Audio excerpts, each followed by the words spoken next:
Murtha. Thank you, Jack Murtha, for your generous words this morning, but especially for your great leadership. Jack Murtha had the courage to speak truth to power. It was a nightmare for the White House, and it has been bad for them ever since. Jack Murtha fought for our country on the battlefield, a decorated war veteran from Vietnam. And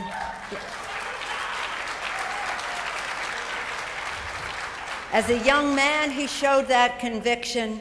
As an experienced, respected chairman of an appropriations subcommittee, he continues to make that fight for the American people. The men and women in uniform in America have no better friend than Jack Murtha, and he thinks their interests are served by bringing the troops home. Everyone in America who cares about the immorality of this war owes a debt of gratitude to Chairman Jack Murtha. Thank you, Jack, again.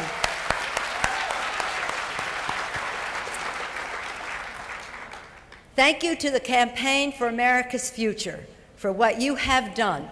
A year ago, we were here, and I said to you, every step we take, walking precincts, whatever we do, will take us closer to a new direction for America. As Speaker of the House, I'm pleased to be here to say on behalf of all of the Democrats in the House, thank you to Campaign for America's Future for helping to make us a majority.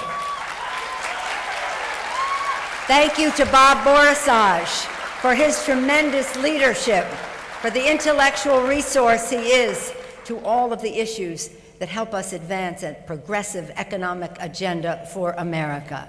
Thank you, Roger Hickey, for not only your kind words this morning, Roger Hickey, but for your great leadership as well. Under their leadership and with the mobilization of the Campaign for America's Future, we will take back America in 2007 and 2008. Thank you, Bob Borisage and Roger Hickey. So again, as I said, 1 year ago, we promised that if we won, we would take the country in a new direction.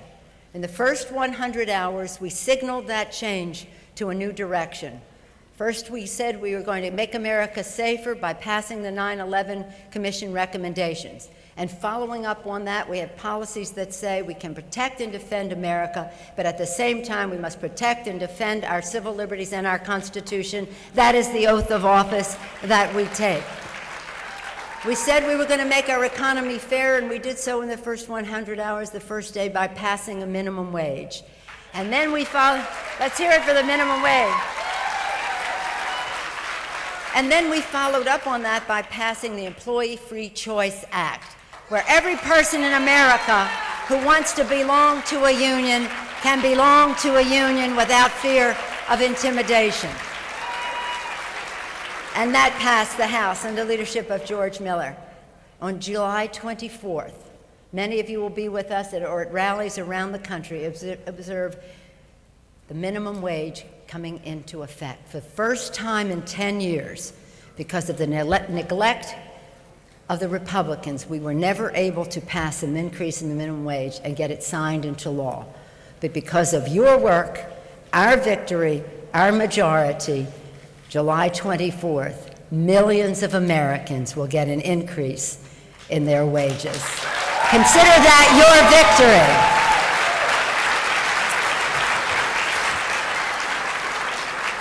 So protecting our country, growing our economy in a way that is fairer, where many more people get to participate in an economy, the prosperity of our country. We're promoting an innovation agenda to keep America #1 by creating good-paying jobs here in America. The economic security of America's families is essential to the well-being of our children. Protect our country, grow our economy, strengthen our families, and care for our children. That care must begin by universal access to quality health care for all Americans. That's why I'm so pleased that in our new direction budget, we were able to triple the funding for S-CHIP, the State Children's Health Insurance Program, from $25 billion to $75 billion. Is it a budget that puts children first? It also puts right up there with children our veterans.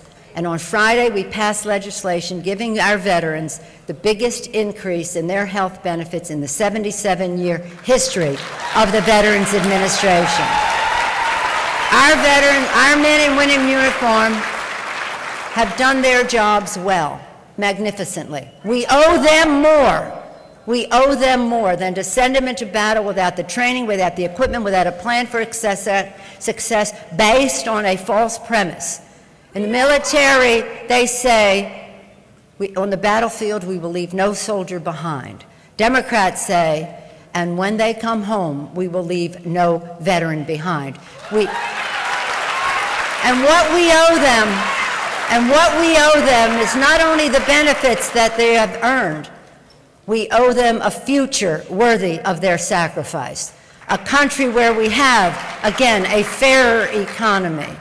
A country where we have no discrimination. That's why I was so pleased that as part of what we've done in our first 100 days, we were able to pass a hate crimes bill that was very comprehensive, something I was very proud of our House Democrats for supporting across the political spectrum. Preserving our planet, protect our country, grow our economy, strengthen our families as we care for our children, preserve our planet. And we'll get to that. That's essential to what we do. Preserving our planet is a national security issue. Hey, listen, I don't mind this. I always say the best preparation for combat is combat. So just go for it. I respect your enthusiasm. Preserving our planet is a moral responsibility that we have. That's why we're working with religious groups, we're working with environmental groups, energy groups across the board. It is a national security issue to reduce our dependence on foreign oil. It is a health issue to clean up our environment. It's an economic issue for us to create good-paying, green-collar jobs, green jobs. I know you're hearing, I think, from Van Jones on this subject, maybe you already have. A new economy where, again, all kinds of people, young and old alike, can participate in this new economy. It is something that we must do, and America is lagging behind because the president doesn't accept the science. But we do, and today they're debating this energy bill in the Senate. We'll be taking it up soon. I have my energy independence for the 4th of July package that we will be introducing. This is revolutionary for our country. It's no longer nipping at the edges of the issue. It's going right down the middle, making it the strong economic issue, national security issue that it deserves to be, and I thank you all for your activism on that subject. When the American people asked for a new direction, they wanted a new direction on how we conducted our business in Washington, D.C., and that's why I want to commend some of our chairman, Henry Waxman, who has been a champion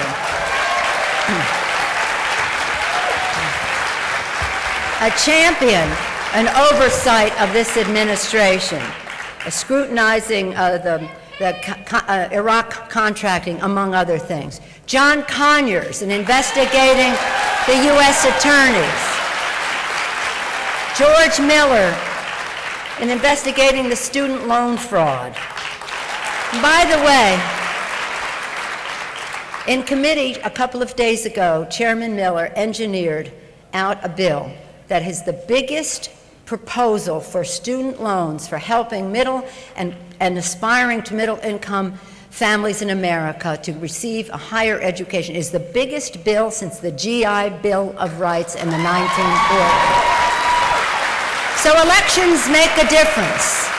Elections make a difference, whether it's in how we grow our economy, how we educate our children, lifetime learning for all Americans, how we provide access to quality health care, how we respect our veterans, how we end discrimination, in so many different ways, how we promote embryonic stem cell research to give hope to millions of families in America. Again, the president doesn't trust the science. We have that bill on the president's desk now that has passed the Congress.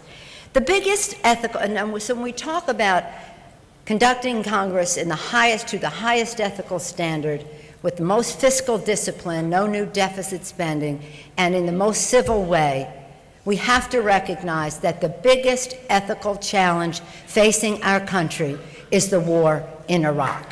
Let's look at this not only in opposition to the war, as I voted against it almost 5 years ago. At the time, I was the senior Democrat on the Intelligence Committee, the senior Democrat. And therefore, I was part of something called the Gang of Four, House Democrat and Republican, Senate Democrat and Republican. And we saw all of the intelligence, and I read it all. And after I saw it, I said, I'm voting against the war because the intelligence does not support the threat. There was nothing in the intelligence that said that Iraq posed an imminent threat to the United States. Nothing.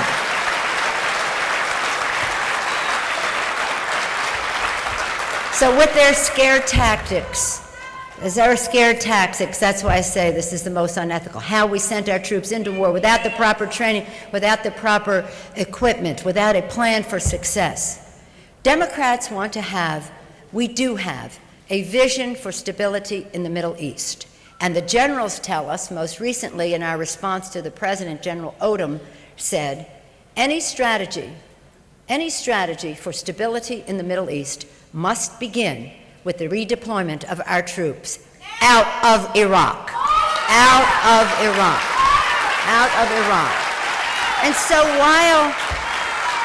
And so while we don't have the 60 votes to overcome the Republicans in the Senate, or we don't have the president's signature, we have the right position on this issue, and the American people know it. So what we have to do is we can't accept the fact that 60 votes will prevent us from ending this war. We can't accept that the president will not sign the bill. Those are facts. Those are obstacles. But we have to overcome them, and we cannot wait until November 2008 to do so. We cannot wait until then. So I hope that we can channel all of this energy, which I fully respect. Your impatience with the war is totally justified. Who would have ever thought? May 1st, 2003, the president says, mission accomplished. 4 years later and counting. 4 years later and counting. What a tragedy. The war from the start has been a grotesque mistake. A grotesque mistake. We mourn the loss of life. That is our greatest loss. We mourn the loss of life. That is our greatest loss, over 3,500. Hundreds of thousands of Iraqis. Hundreds of thousands of Iraqis. They're all God's children, too. They're all God's children, too.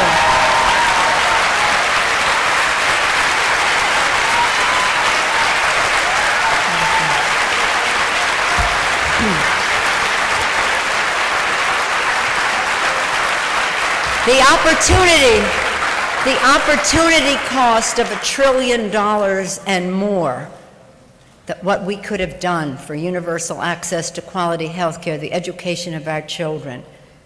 Something very important to us we just did, $6.3 billion for victims of Katrina that we finally, a year and a half later, but think of all that we could do in our country and internationally to stop the spread of AIDS and disease and alleviation of poverty and all the values that we have, not only domestically but internationally. Instead, because of a stubbornness that is hard to explain, a president is committed to a war without end, so deeply dug into the hole he cannot see the light of day. But we have to help him see the light, and we must do it as soon as possible. It is long overdue.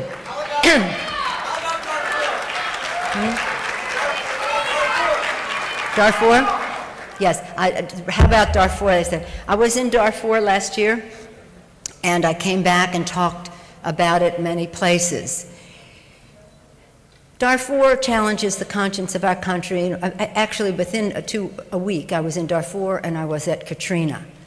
And it was amazing, because when I was in Darfur, I thought, how could this ever be allowed to happen?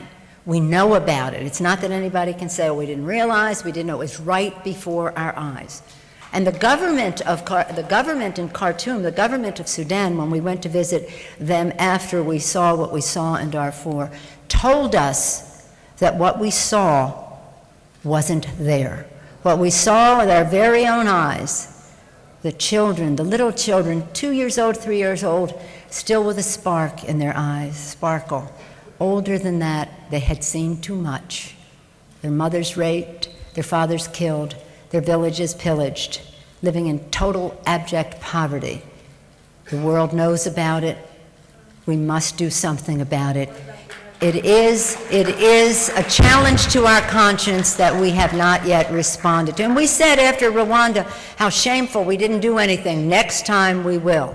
And then to come home and see the challenge to the conscience and Katrina in our own country, where these little children, I visited them many places in Houston, where they had gone to live before they could go back home. And even my grandson, 4 years old at the time, in kindergarten, he came to us and he said, some of the children from New Orleans are in my class. It goes to the public school in Houston, and he said, some of the children are in my class. And he said, Mimi, that's my grandmother name, Mimi, these children just want to go home.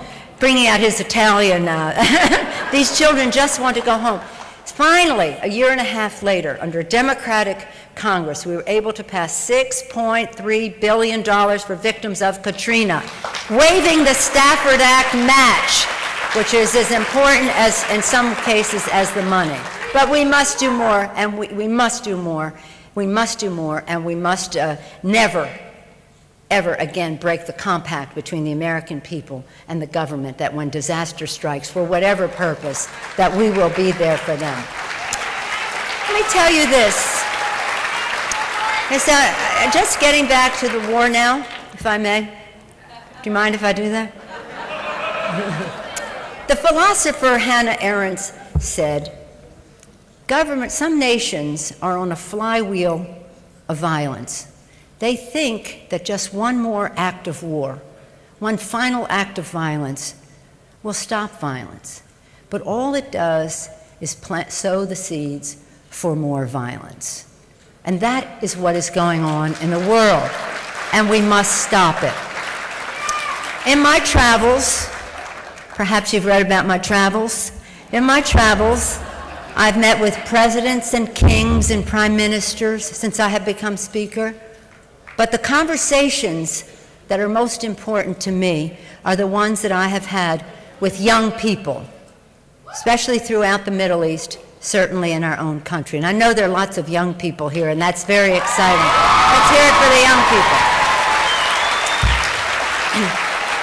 Whether I was talking to postdoctorates or people in Saudi Arabia, or kids in the street in Damascus, or young people in the Palestinian territories, or people in Israel, wherever I was, Lebanon,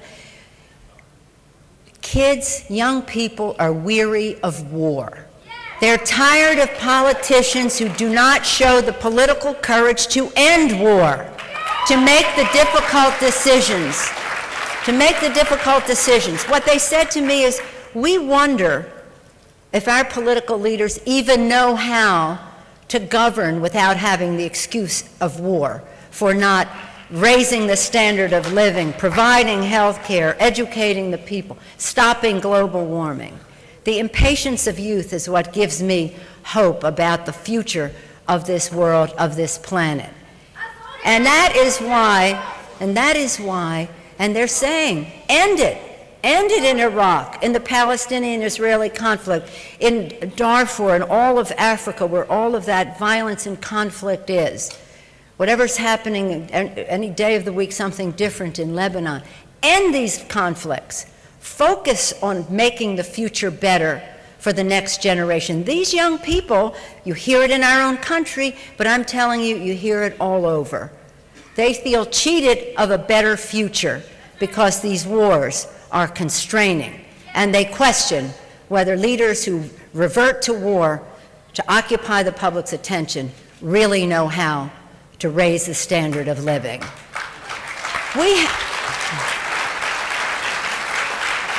And the fact that some leaders don't want to engage in dialogue is a complete mystery to young people. I don't need to tell you, because young people are completely in dialogue internationally, on the internet. Emails are almost obsolete. We're on to so many other forms of communication. So people are in touch with each other. So when they see leaders saying, we won't talk to this one and we're not talking to that one, that is so of the past. It's not about the future. So, in any event, we have an opportunity in the November elections of 2008, which are on now, and I know that you've been hearing from candidates for President of the United States. You have seen the next President of the United States by the people who have come before you. Our country, I'd like just to enlarge this to a bigger place.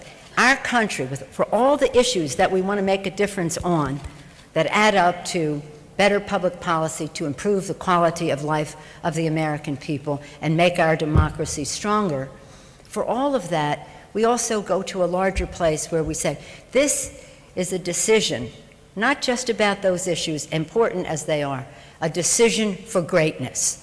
That our country will be able to say to the world, we are great because we understand our place in the world.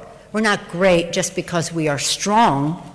We are great because we have values, and we want to project those values to the rest of the world. The world is waiting for America to assume its rightful place in the community of nations, a place where we're not condescending and disregard people's values and beliefs, but that we are cooperative, respectful, and looking for ways. I probably said this to you last year because it's a constant inspiration to me.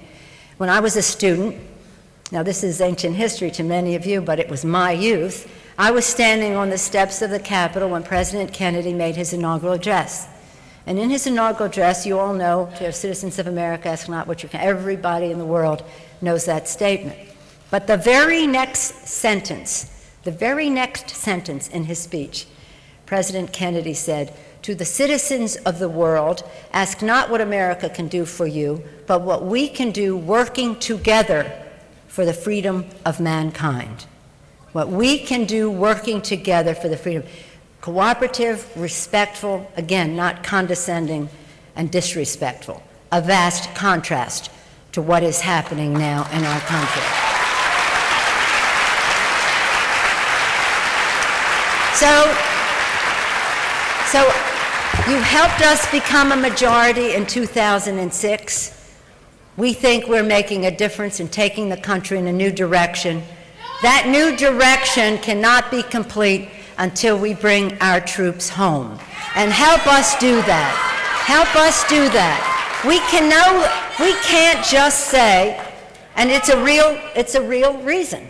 We can't just say, well, we can pass whatever we can in the House, but they need 60 votes in the Senate, and the President has the signature. Those are facts. Those are obstacles, but they cannot be insurmountable. We have the will of the American people to end this war. We have the enthusiasm of the American people to end this war. Instead of fighting us, which is your right to do, let's all work together to convince the American people that this is possible. Let's end the war. Let's bring the troops home. Let's make a decision for greatness in the election of 2008.